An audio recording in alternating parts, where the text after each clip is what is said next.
Hello everyone, I'm Scott Lowe, Senior Communications Manager here at Naughty Dog, and welcome back to our weekly, generally Wednesday, live stream where we hang out, play not only our games, but games from around the industry, ones we really admire, big new releases, or just old favorites.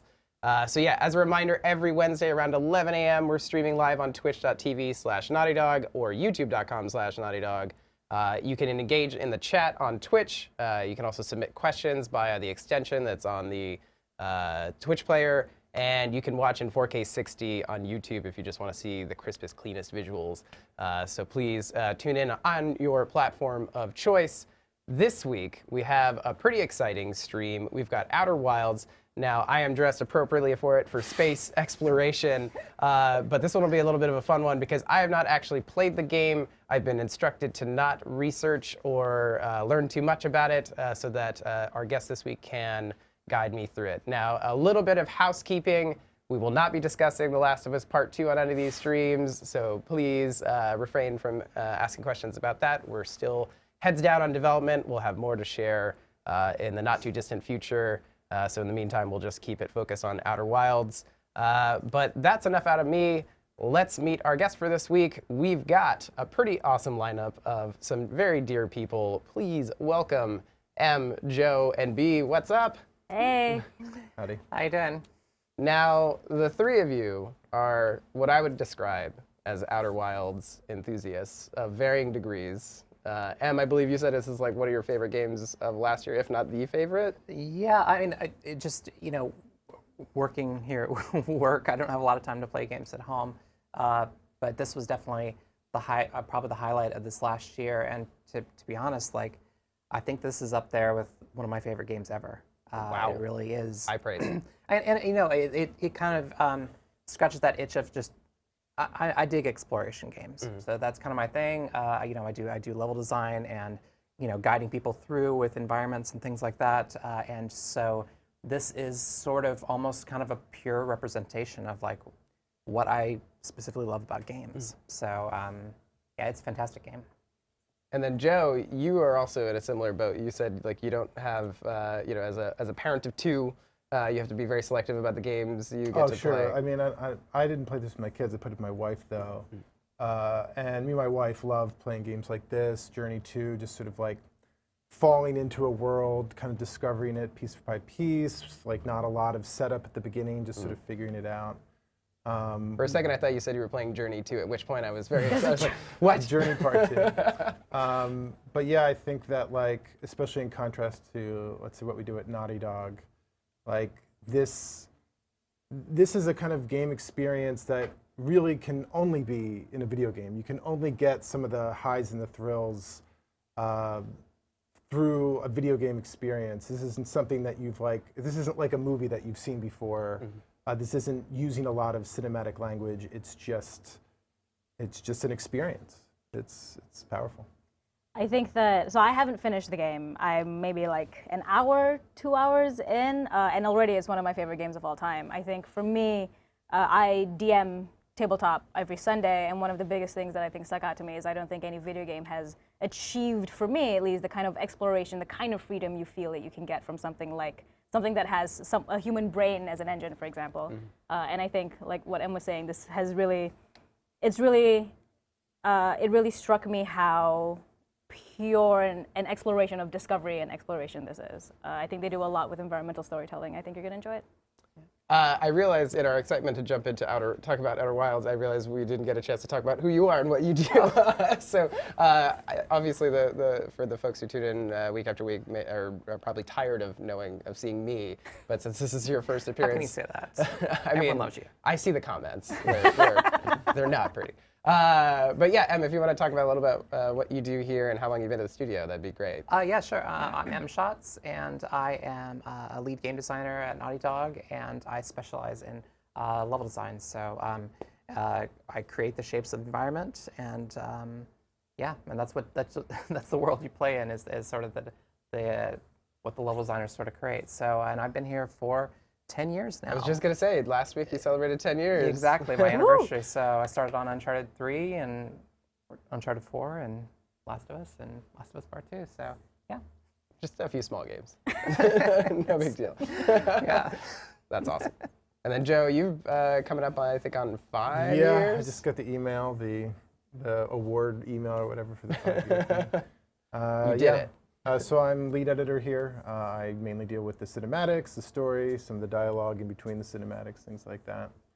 Yeah, it's been a blast. I started as the trailer editor here and just sort of got my way into the practical game making part of it. So yeah, it's been a ride. I'm B, or Banun Idris. I'm a game designer here. I've only been here about 2 years. I'm the baby of the group, I guess you could say. I specialize primarily in narrative and interactive design. I come from interactive theater, and it's been incredible to explore the kind of process that we have here at Naughty Dog and help tell a cool story. That's awesome. Well, B, since you were last in line and you have the control in your hand, do you do want it. to kick us off? Controller is key to that. I do want to point out, just because I noticed this when we're looking at this, that the title screen over a certain period of time seems to have changed and developed Yeah. somewhat. We just noticed this yesterday. None of us noticed it before because, you go into the title screen, you immediately start the game. But yeah, it's sort of the wilds breaks apart over Yeah, time. it's really which is nice. kinda cool. Nice Very detail. subtle. Oh, and I just noticed the little, I guess, like little dot around the O also revolves around it. Ah. Because it Oh, started at the orbits. top Like an left. orbit. That's cool. Nice little Yeah, detail. you can see it there in the other. Yeah, so quick shout out to Mobius Games, who is there, and Annapurna Interactive, who both supported the stream and shared it with their fans, as well as providing us with the code to play. Also based in LA, so some fellow like hometown heroes. I think Mobius is in downtown LA and Annapurna is in Hollywood. So thank you, neighbors. So I guess one thing we were talking about yesterday is just how we wanted to sort of present this, because it's like, in a way, like, I mean, we're going to stay away from any like major spoilers and stuff like that as we're talking about this, but in a way, like, anything you see about this game does spoil a bit about it. So if you haven't seen this game at all before and you're really excited about it, I might suggest you hold off. But assuming you played maybe an hour or so, we're not going to spoil anything beyond that sort of thing. But it's just this is a game about knowledge. There's not any like items you collect really. There's not any Powers like, or powers, upgrades. that guns, things like that. It's all about like finding out where you need to go and unraveling this mystery of the universe, which is really kind of fascinating because it's like in like a lot of the games that we make, like Uncharted or Last of Us, we have sort of these gameplay loops where it's like you enter a new space and maybe you have a puzzle to do, and so like that's sort of this this thing that you're doing, or you enter a combat space and like enemies come in, they see you, you attack, they get the upper hand, you get the upper hand, and then there's nothing like that in this game, and yet like it continues to be compelling, like really all the way through. It is definitely proof of like a game without violence, without shooting and killing. And yet still has danger. I think there's definitely the There's, like, threat of the hazards. unknown. in And here. there's There's something Dark Souls to it. There's a lot of skill to moving around the Every game universe is Dark too. Souls. Yeah. I think There it's is a also. Souls thing to it, for sure. I think that to M's point, I think the loop. If I with a gun to my head had to describe what it was, I think it's a loop of curiosity, of continuing to move forward, explore, uncover, and following whatever impetus you have. Yeah. Because none of this is actually something we discovered when we were discussing our own experiences yesterday. None of this.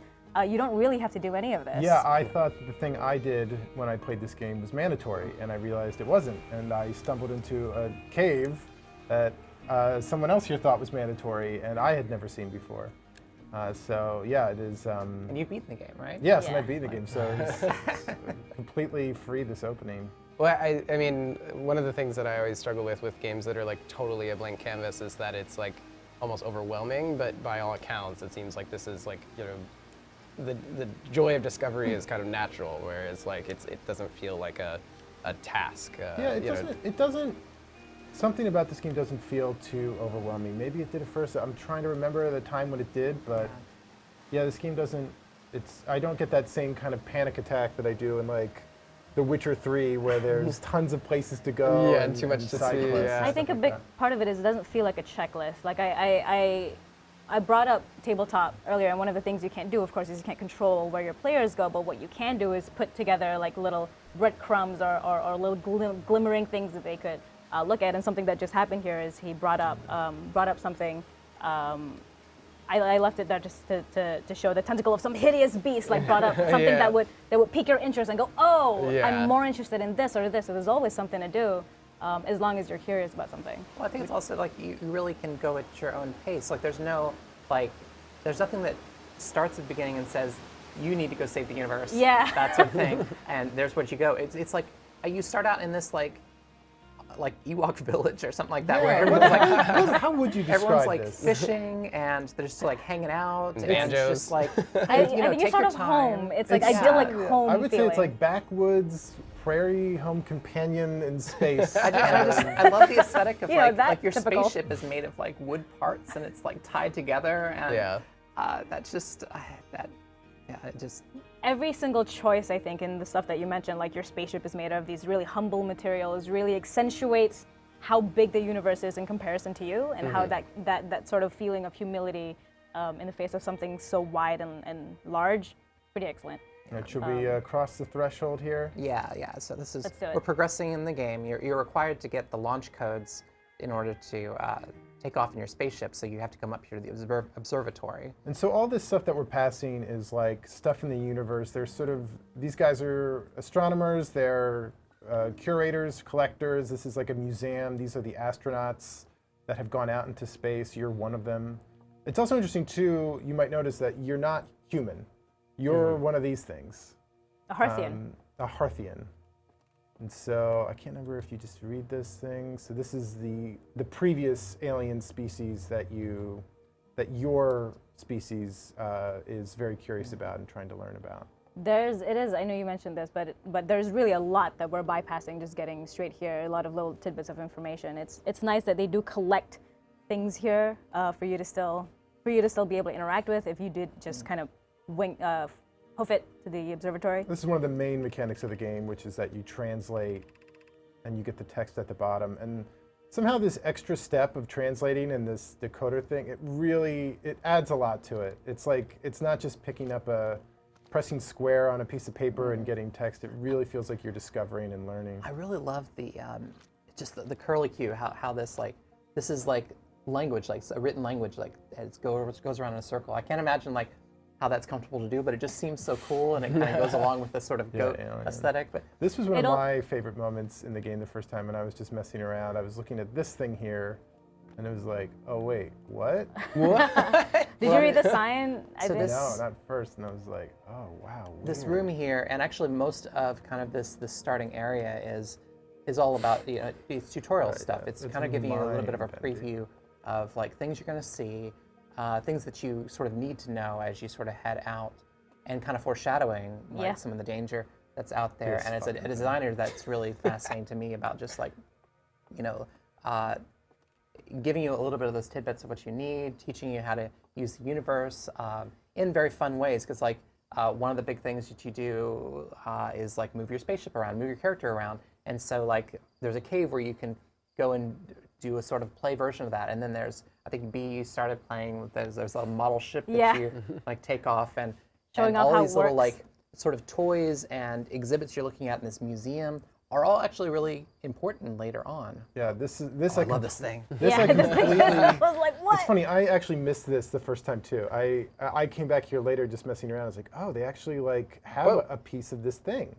Check out the look at the signage. I think something that I was saying, that not only does this tutorialize everything, it also just kind of even if you look at it for just like momentarily, it kind of places it in your mind for later when you've explored to the farthest reaches of the universe. And you're like, wait a minute, didn't I see something like this at some point?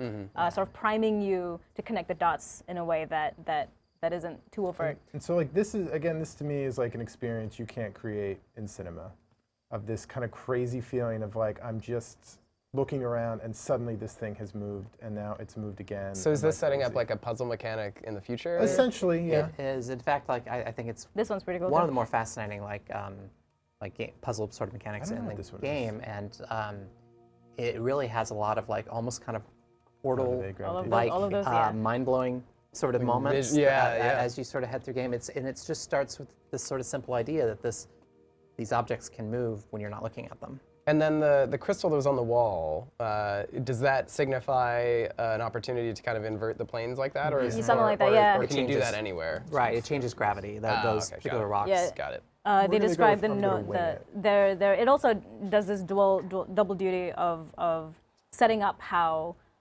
I wouldn't say obsessed, how curious they are about the Nomai, about this ancient civilization that have potentially advanced technology, like those crystals are associated with them and so on. Something that you will continue to do across the game is discover this more about thing's them. like, oh hey, It's all cool. Just a normal Wednesday. Oh, what? yeah. It's kind of spooky. Oh, it's like recapping where you've been and what you've done. That's awesome. It is cool to see it again. I haven't seen this since I played it flipped like out. 2 months ago. Flipped out. I was like, what's happening? So does it do that every time you return to the home planet? Or Yes and I no. think you're gonna see. sorry, I'm skipping ahead.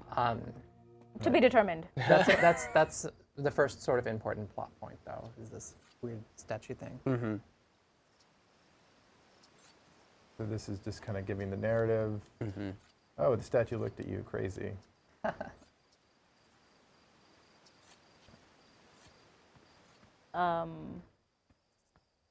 I'm curious because you've said, both of you have said that you could from here just go literally anywhere in the universe and kind of beat the game, so to speak, if you knew everything and remembered everything. Where did you go first, though?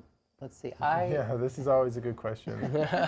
Yeah, because like you talk to a lot of like the people around here, and they'll ask you the same question, like, you know, where do you want to go? And I think that the thing that caught my imagination first is this thing called the interloper. Oh, interesting. That's Whoa, what is crazy. that? I've got to check that out. So You're trying to get on that? So this is your ship. yeah, That's Which is incredibly charming. yeah, Yes, that's everything awesome. is charming and just sort of backwoods about Sort it. of- It's really nice. I think in not quite childlike, but sort of retains that wonder when you look at it. It's kind of reminiscent of, you know, You're like in a treehouse, like Exactly. Yes, Yeah, a treehouse spaceship. That's a treehouse. great way of putting it. And like something about this too, even contrasting to something like No Man's Sky, which I also enjoy, but like something about getting into this ship, getting your clothes on, it really feels like home, getting in and out of this thing. That in a way that like No Man's Sky doesn't quite do it, though it has other virtues. Yeah. there's something about the sort of like silly kind of cartoonish nature of this. Like looking at this is the one thing that I knew about this game going in is that you were going to be flying around these like sort of miniature like planets Right. and stuff, and there's something like really cartoony and wonderful, like you know, Mario Galaxy, that Yeah. sort of thing. But then once you get into it, it's really paired with this like almost existential dread. There's this of, incredible like, darkness depth. Yes, I think- this game, yeah. and it's just that weird contrast of this. The whole game is just something that's really unique, you know. I think it really uses this sort of unassuming aesthetic to provide some sort of like optional depth. It's almost like when we talk about, you know, like animated features, etc., where we do deal with, you can deal with really difficult situations, but because the aesthetic is so inviting, so unassuming, it invites you in and invites to explore these things that can be really difficult or really, you know, dark, depending on how you look at it. Now, do you have to like fuel manage the same way you have to do like in other games? Like You don't have to manage the fuel on your ship. You do Oh, you have have to to do manage your it own on fuel, your suit. Your suit. So like your suit has a certain amount of oxygen and fuel, and every time you return to your ship, you can replenish it. And there's other places where you can replenish But it. you don't have to like go find it in the environment kind of thing. No, there's no sort of collection. you Sort of had to thing. do It's an more LRAP? of like if you're away from your ship. I guess I will, And yeah. you're out of oxygen. Every once in a while, you happen upon like a tank and be like, oh my God, thank you. I just barely. You know, the amount of times that like I just barely scraped by and almost died is actually fascinating. Yeah. Because it's so easy to make like a universe where like you die instantly all the time and it's so hard. What's difficult, and this game gets so right, is like just how many times you can get just by and you just almost died. You're Right. so close. your spaceship is busted up, you're out of oxygen, and what's great is like when you're out of fuel, you start using oxygen to like fuel yourself, and so it's like all these little things that just. Well, speaking of death, because I'm a master of a segue. You die a lot in this game. By the way. One of the questions that came from the Twitch chat is, how did you die for the first time, each of you? That's a good question. I'm trying to think. I died on Brittle Hollow, and I think I died in space after falling into the center of Brittle Hollow. In what other game can you die out of purely your own decision from falling into the center of a planet? It's quite easy, as many will tell you. You will fall into the center of Brittle Hollow a lot, and you will curse its name.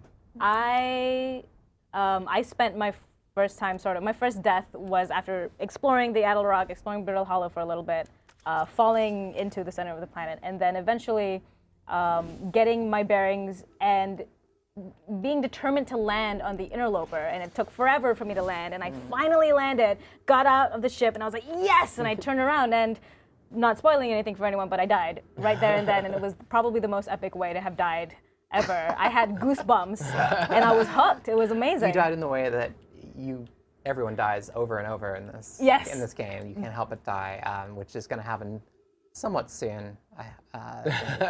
Ominous. And that's so for me. I explored, I guess, Timber Hearth a lot more.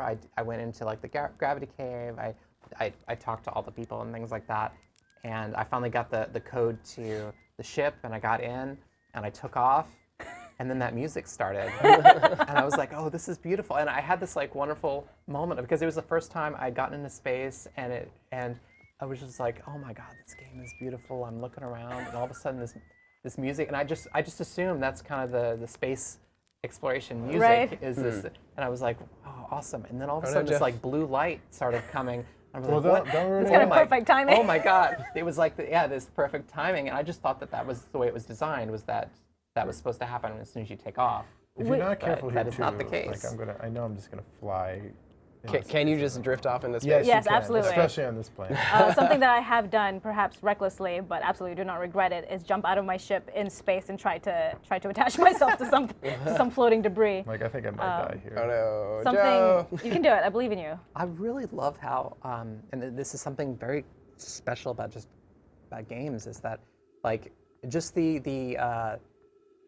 just the way you get around. It's like you're learning innately orbital mechanics. Yeah. You're becoming a rocket scientist. And one of the things that like really helps that to happen is just the scale of the universe, because I think that if this was actually more of on a realistic scale of planets and stuff, you tend to not the spaces are so far apart that you don't really understand like how much like gravity curves you Right. around Yeah. as you're orbiting around things. And I think that that's what's in addition to the fact that everything is sort of scaled down into sort of a cartoonish sort of size, Digestible. digestible size, it gets rid of a lot of the dead space. That if this was on realistic space, you'd Video be game like title. just spraying through space for forever in order to get to the next planet or something like that. As opposed to this, you can get to the next planet in like 20 seconds. And that's sort of like another interesting point. I think like both the fact that games and play inherently, because that's how we all learn as human beings, through play in a subset or a playground of something.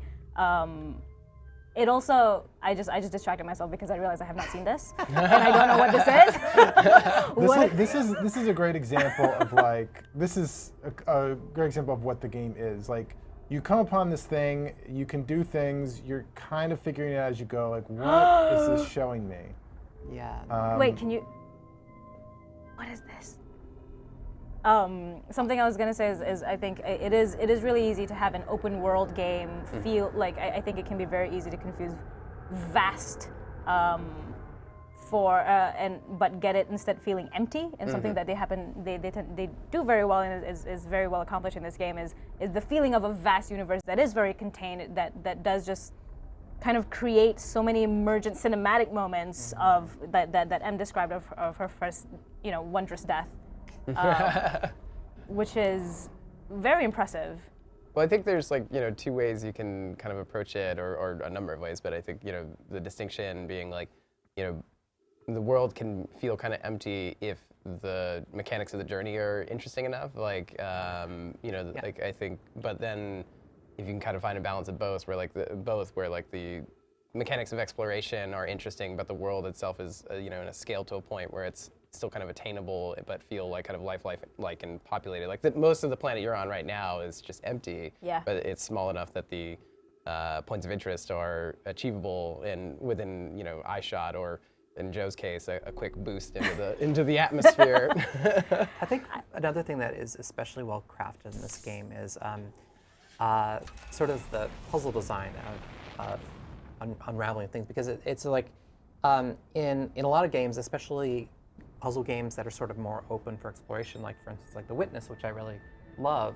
One thing that my main frustration point in The Witness was like coming across puzzles where I wasn't really sure if I like knew how to solve it, or if I had the tools available to solve it, and so I wasn't sure if I should hang out here and really try to like figure out this puzzle, or I need to go somewhere else, and there's something about this game that there were a lot of moments like this game where I'm like, I'm not sure if I know how to solve this, but at the same time, there was something to find here anyway that did give me a feeling of accomplishment, that like, okay, I got here, I learned something new, I don't quite understand all of this, but at least I got something, and now I'm gonna come back, because I feel like I never felt like that bad about just leaving someplace and coming back to it. Yeah, you got to wrap your head around it. I kept always trying to. I might die here. Whoa! That it's like every time you would counter a puzzle or a wall you're stuck at, some part of you is like, okay, but there's no power. There's no upgrade I don't have yet. I could solve this right now somehow. Whoa, what is this? So this is amazing. This is one of my favorite setups of the... I think maybe that point is where you in particular like helps that sort of puzzle sort of feeling of like it is the knowledge. Yeah, that's what you that do, just like in any other Metroidvania, which is that like you still have to leave. Yeah. And maybe you'll come back and you'll know something you didn't know before. Kind of going back to an earlier point that you brought up, I think either you, Scott, or you, I think that the traversal mechanics are so integral to everything, right? Like there's never a point at which I'm like, well, what's my goal now? There's always something to look at, something crosses my view, and I'm like, what is that thing that's flying across the sky? I can get there. The main thing you can do is get there and continue to push on. I think a lot, at least when I'm designing stuff for D&D and in narrative, and especially with crafting mysteries, I tend to differentiate for myself puzzles for which there is one solution and a problem for which I have multitudes of potential solutions, and it's a matter of how do I get there. Which often I think in terms of narrative, in building a mystery, it's a matter of information management, and the way they manage information and the distribution of information. Oh no, Joe. Classic. sorry, yeah. It's just like I saw Did you die? What happened? I thought I was on ground and I wasn't. That platform's kind of hard to land. I'm trying to Are you- remember how you did your that. ship on. Unidentified signal nearby. Yeah, I'm trying to. So we could go over. Oh my god. The tools of Yeah, all your stuff that you can back do. there, there's one of the space explorers, I guess. But Use your signal scope the thing. identified thing I remember is the thing in here. You're getting an unidentified signal. I think you should go outside, Joe. I think You think this is spoiling? I'm hearing the music. Oh, I see. Get out of here. Also, we do recognize. Oh man! Every time. I wanted to show that before. Something that the unidentified signal, you can see there, it says equip signal scope. There's something that you have that can lock onto certain frequencies, and one type of frequency are other Hearthians that are around the world in there, and you can lock onto their signal. So it's like a waypoint finder, more or yeah. less. Yeah. Great parking job, Joe. More like understanding that someone exists close by, and you can sort of track them there, like a metal detector. Mm-hmm. Yeah. So this is one of your tools of the metal detector. It can identify these instruments. Mm-hmm. Hey, Chert. Signal detecting? Yeah, and then how do I switch signals? Do you guys remember? I think it's. I do not recall. I don't think you have that currently. No, I should have everything, right? I mean. Oh, what I mean is I don't think there's a different signal here, potentially. And then there's also the camera. I think how I do that. Oh, the scout launcher, which is also this weird thing where you can shoot it and take snapshots. Pretty excellent. Does it orbit the planet if you What launch it is in the sky? that? Yeah, that thing over there on that other planet. So you can see these photos are taking pictures of stuff. This is Whoa. now going inside something. This is, at first this feels like a photo mode. It feels like a fun thing you can do, but it actually is critical at certain points in the game. I want to say, is there one more? Oh, the other cool thing about the photo thing is that it has a tracker, which is also helpful occasionally. Right. You can use your signal scope if I Yeah. recall correctly. So one of the questions that came from chat touches on a topic that I think M&B you were talking about earlier, which is kind of the nature of like 3D map design in this case, creating this like spherical structure. Like the question was, do you think having fully explorable 3D worlds like planets and Outer Wilds present any significant development challenges as opposed to a more traditional flat map? Like what are some of the things that you feel like are particularly challenging about that? I think that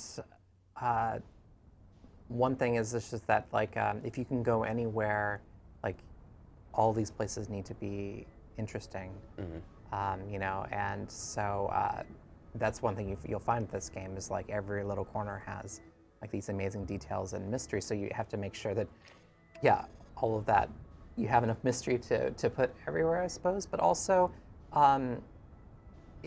it requires, I think, a certain amount of like maps and objective sort of markers and things like that. I think Yeah, that somehow everyone needs a little bit. Oh, what are you wouldn't doing, say- Joe? We're gonna burn up. Ah! Oh no, So Joe. close, I'm so close. So wait, what happens when you die? Or I guess we're gonna find about out. We're gonna find out. But I don't think anyone knows what happens when you die. No. This is a deep question for Wednesday morning. What is? I mean, I hope this is what happens when I die. Seems pretty cool. Yeah, it does Seems seem like, pretty yeah, cool. we should go Yeah. back in time and let's do it again. Watch everything that ever happened. Wait, do you go all the way back to the home planet? What do you? Scott? We gotta. I can't wait. I'm impatient. So another cool thing you'll start feeling as you're playing this more and more, and this happens, is what is that thing? Yeah. Something just exploded up there. What is that? What remains of your ship Kind of. Sorry, was that the thought? is something that can be kind of challenging for like this kind of a scale of a spherical map. Like, remembering where you were, like what direction you're facing can be a bit of a challenge. This is a brilliant interface. Yeah, I think that this, like, going forward, I think I'm always going to be considering something like this when I make like more open sort of spaces, just like how. So what we're looking at right here is sort of almost kind of like the bulletin board with like the red string going Yeah. from place The conspiracy to place, theory like the board. conspiracy sort of theory board, where it's like as you find tidbits of information, it sort of fills up this huge thing. You'll end up by the end of the game like having just tons and tons of things with like these little like connectors going from different ones. And so as you sort of find new details, you can come back to your ship and see like how things are connected and where's that. Let's see. If we look at this one, it says there's Nomai ruins somewhere here on the Addle Rock. Let's see. So are these all active? So like, do you have to engage with something or discover something for this to populate, or can it be just passive? No, like yeah. you land on a planet and it It's populates. it's you have to come into some kind of contact with it, and then it's gonna know like, oh, you solved this thing. Great. I think it's typically it's all like the translation text like based on that. So like you Oh, have to actually interesting. find and engage with like a translation text for this. It's There are interesting some- though. I do want to say I did not use this for 90% of the game. I just avoided it because I thought it would be something that would spoil or ruin the experience. I needed it to complete the game. There's just these few small things, but yeah, it's interesting that I tried to just do this off of memory, and I just kept being like, okay, what do I want to do today? What? All right, I'm going to go to this planet, and I'm going to dig around here and see what else I can find. Now, are these all of the planets in this galaxy? Are there multiple galaxies, or These are all the planets in this solar system. or solar system rather? So yeah, these and then the moons that you're going to find, and so each one of these will have like various entries that you can go in on. And what's really nice is that like if you do go somewhere and you don't find everything, then like when you actually like look at this, there'll be a little icon next to it that shows like, okay, there actually is more to find there. Yeah, You need to that go was back. helpful for me. And once you found everything there, then it's sort of created all these extra nodes for you to find. So I think that's really, really important part of a design of sort of an open exploration game is like, how do you manage all of that information? Because I think that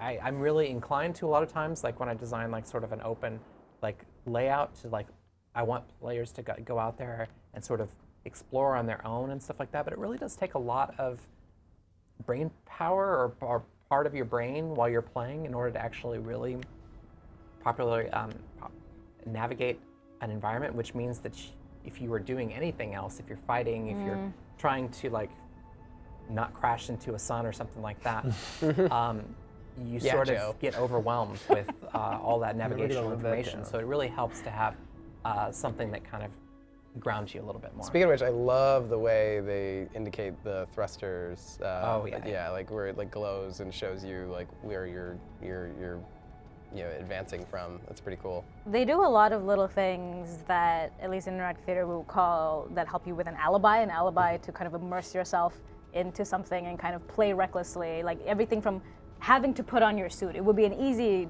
decision to not necessarily have you do so, but having that little choice of, I'm going to go outside now and do this, helps with you really feel like you are playing the part of this explorer, this Harthian. You are one of a line of astronauts that is destined to explore the world. It's interesting too, raising 2 kids now, both toddlers, there is something about the design of this game, and I'm tempted to say a lot of game design, that is childlike.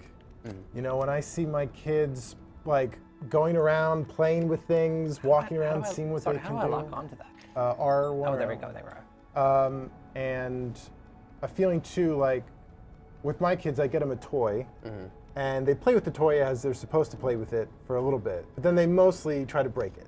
They mostly try to they start playing with the thing that wasn't intended. I feel like human there's nature. yeah, I just feel like there's so much of that in this childlike experience of like figuring out the world, learning what it is, the wonder and surprise of like, oh, that's discovery. yeah, that's how that works. That's how that connects. It's just that same experience. Oh no! I think a lot of the joy of Beautiful dodge right there.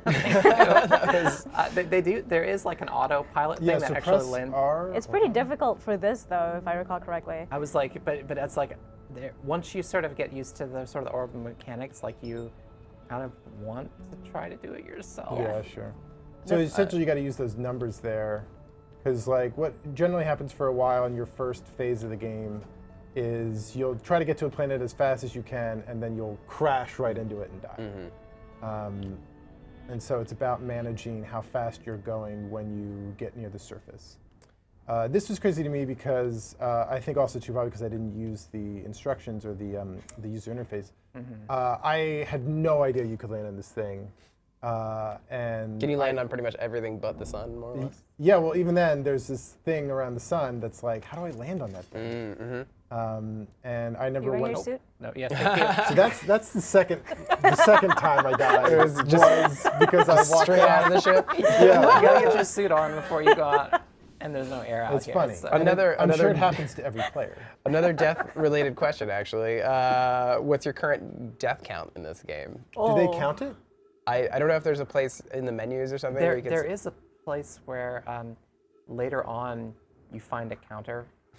Oh, wow, really? So you know what, Dark Souls does that too. It's very subtle. Like you have to sort of read into like what it's actually telling you. So it's not really clear. But I think by the time I read it, I had died at least like 60 or 70 times. Pretty sure I'm at the 20-something mark, not having explored that much of the game. Yeah. I would not give up at Brittle Hollow.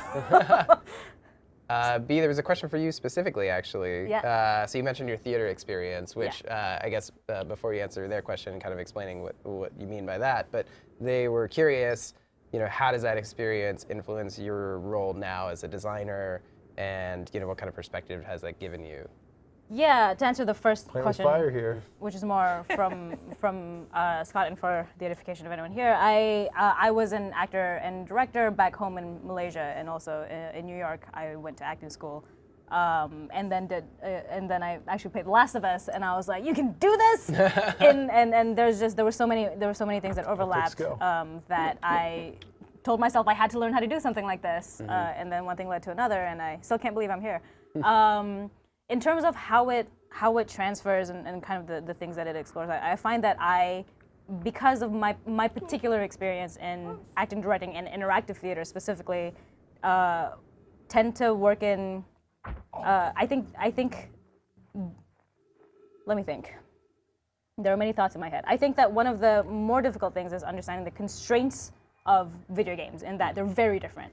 You can't just create a planet on stage. That's not possible. But there is we work a lot with suspension of disbelief, with engagement of the audience, and with tricking you to invest, pulling you to encourage you to be in the moment. I would say interactive theater especially is the most useful thing, because similar to what you were saying earlier, when you pull someone in a room, something that a little piece I did once was I was the angel of death in like a stairwell, and two people would come in, and the game was for them to make their case to me, and one would go up to heaven, and one would go down to hell. And you know, when you're in a situation like that with someone standing on a box, because I'm not very tall, but like wearing a huge cloak, your immediate response will either be, yes, I'm so into this, I'm gonna go all in, or I'm gonna distance myself and detach myself, this is making me uncomfortable. And I think a lot of my work there of how do we get the player immersed, how do we get them to not think about the things, the bounds of this imaginarium is transferable. Well, just listen, like, you know, thinking about, you know, as you're talking about, I feel like anticipating the unpredictable nature of a human being is kind of maybe, I mean, you tell me, but it feels like those two things would be kind of similar both in interactive theater and games, and that as a designer you have to think about all the ways that a person may try to approach a certain scenario, and I guess as an interactive performer you have to be able to kind of react on the fly in kind of like an improv way, right? I think in a lot of ways in video games you have to prepare more for it. I think that, you know, the human brain is incredibly creative, and everything you throw at me I can usually roll with. I do think that it does help in terms of understanding what feels so dangerous about actually investing emotionally in a game, because it is a danger. We see something fictional as being real in our brains. That's why we cry when our favorite character dies, or that's why we get really angry if someone really dislikes someone. And I would say an appreciation for that and what it means to ask a player to invest in a story like The Last of Us, like Uncharted, like Outer Wilds is where I think most of my background helps. Awesome. Well, just as a reminder for anybody watching, if you have questions for any of us or about the game, you can submit them in the chat itself. Ashley, our incredible moderator, is grabbing your questions and throwing them into the submission tool. But if you want to look at the questions that have already been submitted or submit your own, check out the extension just below the Twitch player where you can see all the questions have been submitted so far, and add your own, and we'll do our best to get to them by the time we wrap around noon. One thing I was just thinking about is that the scale of the solar system that's really fascinating to me is just like much like kind of playing with like a dollhouse or something like that. The scale that my sort of brain pretends is sort of like scales things up. So when you're playing with a dollhouse, like as you're sort of playing in the moment, it becomes like a huge like house that you're like playing in. Yeah. For me, objectively playing this game, just looking at it, like these planets are really small, but almost kind of they're small in kind of a metaphorical way. Like it's small for convenience. Like I feel like it's been scaled down for convenience, but my actual experience of this makes, like I sort of project it out as if it were a giant universe. It's really and I interesting. think of it that way instead of like. Yeah, it's super crazy down there. Well, that's what we do. I don't want to go down there just yet. I feel like, especially for Scott. Yeah, That's sorry. That's the thing you can look at later when you. That was just like a little trailer for you. Well, yeah, He, like, sorry flew for past. everyone. What is that? Like everybody watching heard me just go. Yeah, that is a crazy thing down there. I remember watching one of these and realizing what was going on this planet and just having my mind blown as the planet was being blown to smithereens. To your point, Em, I think that that's kind of what we do when we experience anything. We consolidate and we We do that. Something that my stage combat teacher used to say is, we're not interested in the truth of or in the reality of a situation, but the truth of it. Like, he used this analogy of how long it takes to actually like asphyxiate someone, which I'm not going to go into because he went into graphic detail. But like, I think it takes way longer than you think. But on stage, anything longer than 30 seconds feels unreal, feels dramatic, and I think as game designers, as storytellers, we're interested in the planet structure here helps. We're interested in the truth of what it feels like to explore a vast space. the pacing of it, Agreed. And I think a lot of times, like in our sort of game design, we are trying to make it feel as if you are exploring these sort of vast spaces, but that's not really the case. In The Last of Us Part 1, you travel all the way across the United States, and you go through all of like Pittsburgh, and in actuality, if you were to take a look at like how big those environments are, they are miniature, much like these planets are miniature. They're sort of the essence of like how it feels, or how we want to present it feels to be traveling across the U.S. or traveling across Pittsburgh, but it's not actually accurate in any sort of way. Yeah, I really love. I jumped out of here and tried to get to the planet because there was something floating around it, and then I discovered what was on the planet. I highly recommend you jump out. Are there weather effects going on in this planet? Yeah, this is the weather effect one. This one's pretty cool. I was trying to like play with. I think this one's cool. We can't play moon this. thing, but We can't play this without seeing the main death. Yeah. So you can't. The glorious death. You can't die for us again, Joe. You gotta. Yeah, I know. gotta I see almost. this. So that was the thing I was trying to get on. Oh yeah. So What is that? what is that? Good What is question. that? Very good question. What is that? And could I possibly get on there? With your piloting skills, I don't know. I think there's an incredible amount of trust in the player too for this, not of trusting that if the player gets himself into a sticky situation, they'll figure out a way out, or they'll try again. Yeah, I could definitely see that this game certainly has a barrier for certain types of people, for sure. Yeah. There are people who are going to play this game, they're going to get frustrated, it's not going to be easy right away, and they're missing out. Oh my God. This to me that was moment super amazing. was like, the first time I came through the atmosphere and saw this.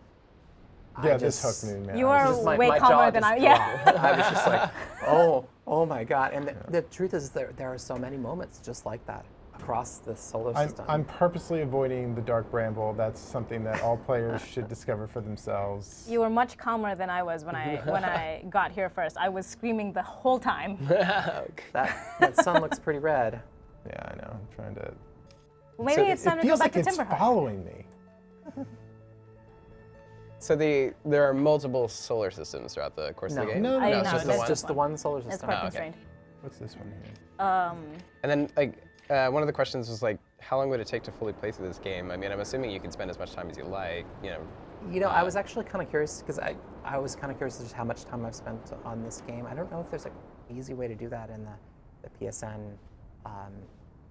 You could on Steam, I suppose. Yeah. Anyway, but I seriously think I probably spent at least like 50, 60 hours in this. Especially if And you take your time, I think you can.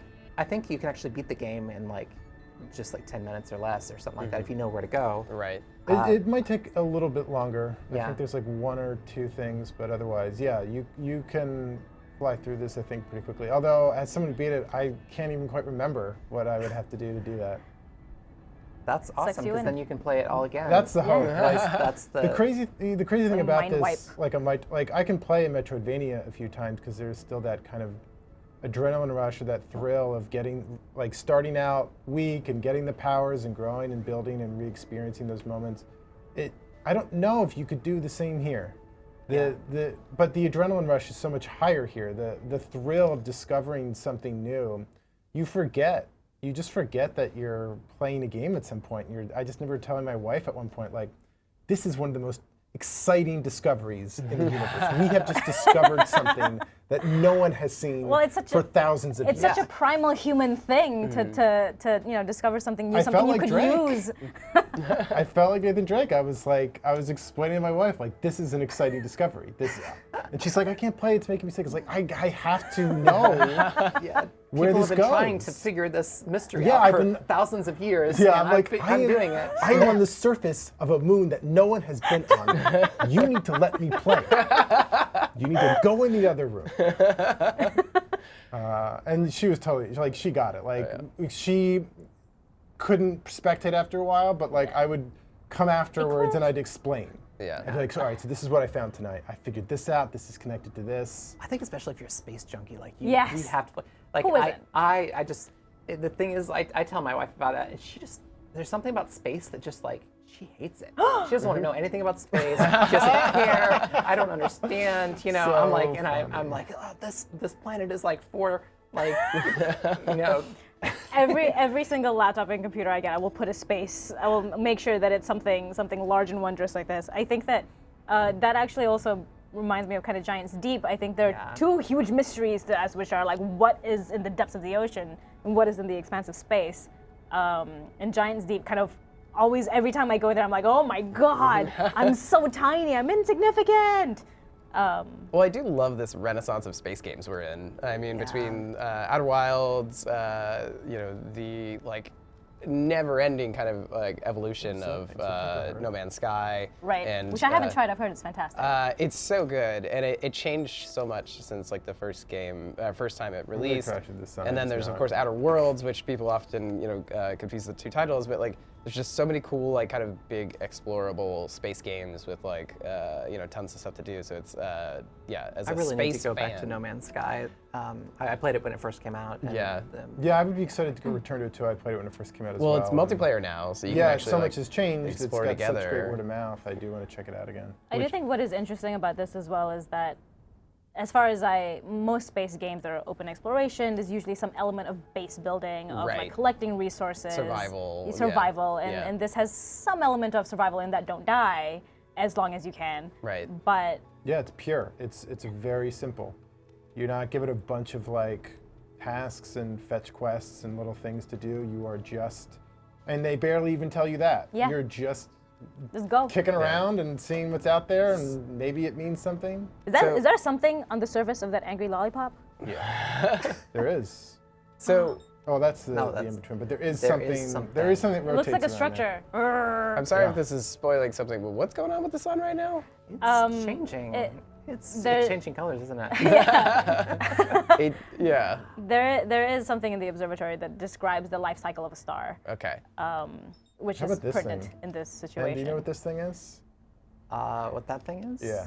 I do know what that is. Okay. Oh, I don't remember. The music. Yeah, So it's that this time, is the folks. music. When as I was saying, the first Goosebumps. time I died is I got in my spaceship. I'd spent, about 18 to 20 minutes on the planet, and I got my spaceship and I took off, and just it timed perfectly that this beautiful music just kicks in, and I was like, oh my God, look at the vastness of space and the wonder of human experience, and, and I'm like, and then the sun is like changing and getting red. What's going on here? And you'll get to know this like music very well over the course of If the you're game. good. But If you can I do- make it every that time far. like you hear it, it's like a lot of times you're like, I just got to this destination.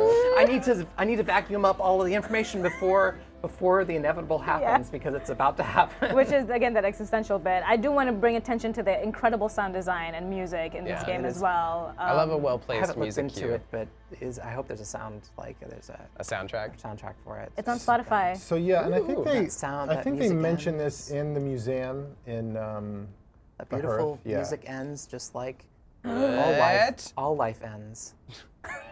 Whoa, we're getting real deep. This game makes you think Oh, real I deep. love this game so What is much. this? Yeah, so this is Oh my God! What? And I You're took like, off this and I is was like, beautiful. wait, what? What just happened? I turned in what is time on the that? interloper to see this, and I was like, oh no. What? this is like It's that time- moment in Independence Day where they're all on the skyscraper. And you're like, it's beautiful. I want to go to this planet. spoiler I want at to the see end of what's Rogue going One. on this planet. Oh, right, What is yeah. going on? Oh, my my God. God! That's super cool. Ah! And so what's also really cool about this is that this That's is rad. like, this is the twist into Act 2. Like, this is a narrative moment in the game. You might not see it for a while, but it is a twist. Now this is part of the narrative. Okay, the sun explodes. And you are the one person in this universe right now that knows about it and knows it's going to happen. And you essentially come back and start your journey about 20 minutes before the solar system explodes. Yeah, it's funny. And Sam, who's back there. So you have 20 TDing. minutes, I guess, to Save save like, everything. Or to find out. So yeah, so Why? Sam back there, who's also playing right now too. He just you can do this game at the campfire where you can just doze off, and he was testing it last and night wake up in death. just to see what would happen, and that's how he figured out. Oh, brilliant. It's 20 minutes. I have 20 minutes. So yeah, Oh. I've tried this And you because can- I was hoping that like something special would happen if I slept through the whole thing. It actually wakes you up. Like when the music starts, it wakes you up right then. So I've got a bad feeling and then about it's this. great too. The narrative even lets you be like, the sun is going to supernova, by the way. And he's like, Just BT dubs. Yeah, just just so you know. he's like, yeah, you're crazy. You're nuts. I Might want to watch out for that one. I think it's like it seems like it's just imagining like being stuck in sort of a time loop like that. In like there's this imperative like I have to save the universe. What if I can't save the universe? Right. And I've got 20 minutes to relive, and all these people are going to die in 20 minutes. For me, and- it also drives this need to almost like remember to learn as much as I can about everyone before everything's gone. So is the objective to Yeah, consume? it does. right. Like it Like puts it- me in such a weird, like existential sort of like state, It's- mood and stuff like that as I play this game. If anyone here is a fan of Doctor Who, I also think this also just. I'm a huge space geek, and this game really gets it. So is the objective to save and warn everybody? Is it just to consume as much knowledge as you can? I'm 2 hours in, and I will don't say I know, do not Scott. know. I think it's just to explore and unravel like mystery. Yeah, so right. So that's part of it too, which is like, yeah, can you stop this thing? Can you save everybody? Yeah, are you- It's a question. It's never explicitly said, but it's certainly a question on Does your your mind. progress reset when That's- it goes supernova? That's the thing is that this game does not have. Yeah. So what was progress? Right. Well, let's Your say the map rumor view. thing- Oh, the rumor the thing map does not view is reset. the one thing that does persists. that persists. Okay. Yes. I do think that's interesting because I think that the dramatic question I give myself was why me? Not so much can I save everyone as much as like how come no one else remembers this, which I think is also an extra like you can provide your own intrinsic motivation in this game. At Like least an extra layer of 2 like hours in. survivor's guilt. Yeah, 1,000 yards there. Oh my god.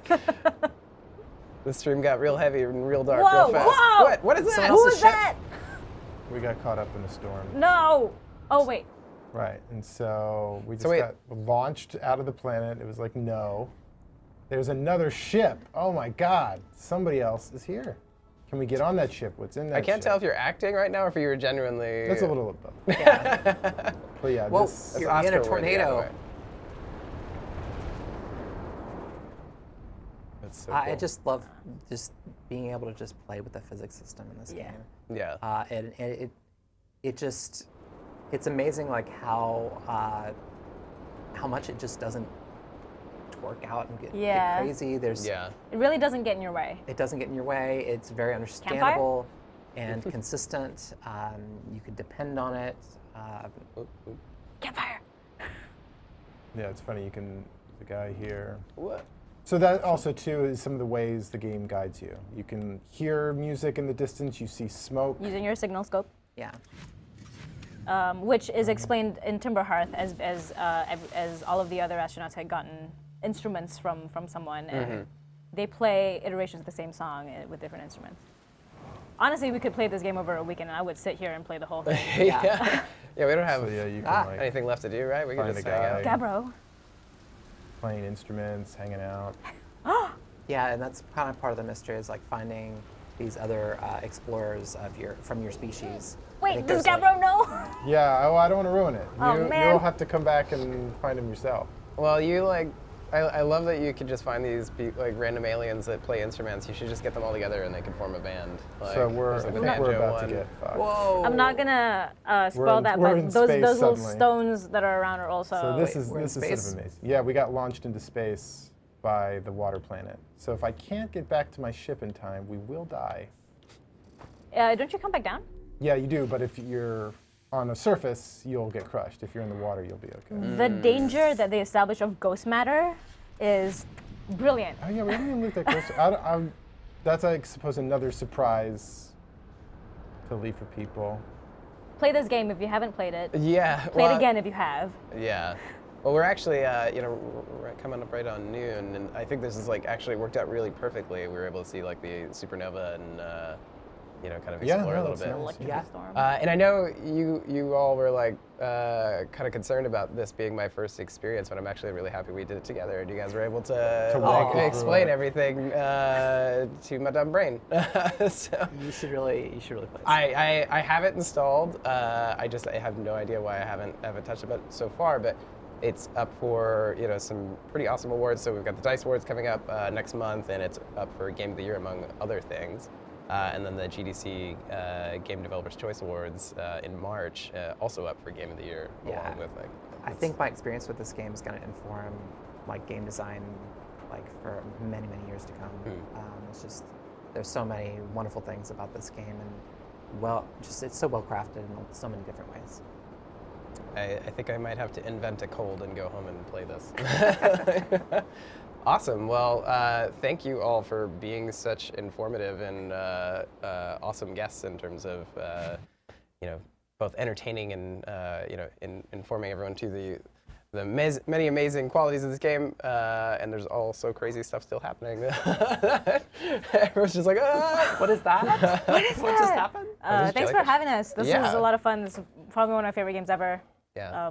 Yeah, it feels that way I'm too. so glad we've convinced you to play it. Yeah. I mean, I didn't need much convincing, but I'm glad. This I is was a game that has advocates for sure. I remember Vinith first told me about this game, and he's like, it wasn't out on PS4 yet, so he's like, I'm just going to give you my Xbox so that you can play it. I haven't finished have the to game, play this game, but yeah. I need to give it to you so you understand what this is. That's awesome. It creates an exciting feeling. Yeah. in people. It's also a testament to this game that everyone who advocated it, who encouraged me to play it, will go, you haven't played it, and immediately doesn't say anything else about it. Yeah. You have to play it, Yeah. and that's it. It's Yeah. sort of like rumbled throughout the design department. I think Yeah. Josh Scherer was the first one I heard it from. He was like, "Have you played this?" Okay, I'm not going to say Yeah. anything, and don't find out anything about this. You just gotta go play it. And then Michael Barclay played it, and it's like this sort of rumble. Like everyone was starting to play it, and Yeah. you gotta play this game. And then I was telling Anthony because he was playing Outer Wild or Outer No Man's Worlds. Sky, Right. Oh, and I was that's- like, "You've got to play this. Yeah. you got to play this." So. Yeah. The number of mentions of Outer Wilds just around the office and passing over the last few months has just been nonstop. So,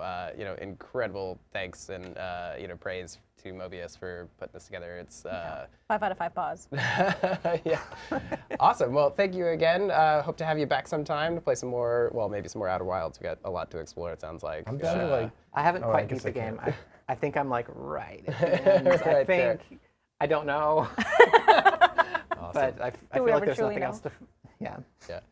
Well, thank you again, and thank you to everybody for watching and joining us on this journey together.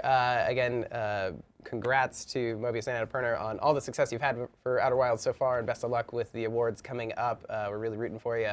Hope you get all the praise you so well deserve. And thank you again for supporting the stream. Thanks to Annapurna for retweeting and sharing this with your community, as well as Mobius, and providing us with a code to play. So really excited about that. Next week, we're up with Control, another favorite of last year that is also up for a bunch of awards from our dear friends at Remedy. We've known and worked with them for a really long time, so really proud of everything they've accomplished with this game, and we can't wait to dive into it next week for our next stream. Be sure to stay tuned to our Twitch and YouTube channels for all the latest in terms of what we're playing, as well as Naughty Dog on Twitter, Instagram, and Facebook for our latest schedules. But thanks again, and we'll see you next week.